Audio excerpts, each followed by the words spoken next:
رسول اللہ صلی اللہ علیہ وسلم کی خدمت میں حضرت زینب جو ان کی صاحبزادی ہے کے بھیجے ہوئے ایک شخص حاضر ہوئے، جنہوں نے بتلایا کہ حضرت زینب رضی اللہ عنہ کا بیٹا جان کنی کے مرض میں مبتلا ہے۔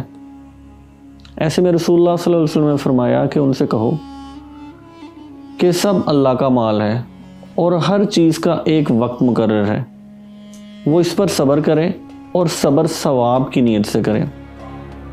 کچھ دیر بعد وہ شخص دوبارہ حاضر ہوا اور ان کی صاحبزادی نے ایک اللہ کی قسم دے کر بھیجا کہ آپ تشریف لائیں۔ رسول اللہ صلی اللہ علیہ وسلم جب وہاں پہ گئے تو معاذ بن جبل اور سعد بن معاذ ان کے ساتھ تھے۔ جب وہاں پہ پہنچے تو لڑکے کی سانسیں اکھڑ رہی تھیں، صاحبزادی نے انہیں ان کے ہاتھوں میں دے دیا۔ ایسے میں رسول اللہ صلی اللہ علیہ وسلم کی آنکھوں سے آنسو جاری ہو گئے۔ حضرت معاذ نے پوچھا، یا رسول اللہ صلی اللہ علیہ وسلم یہ کیا ہے؟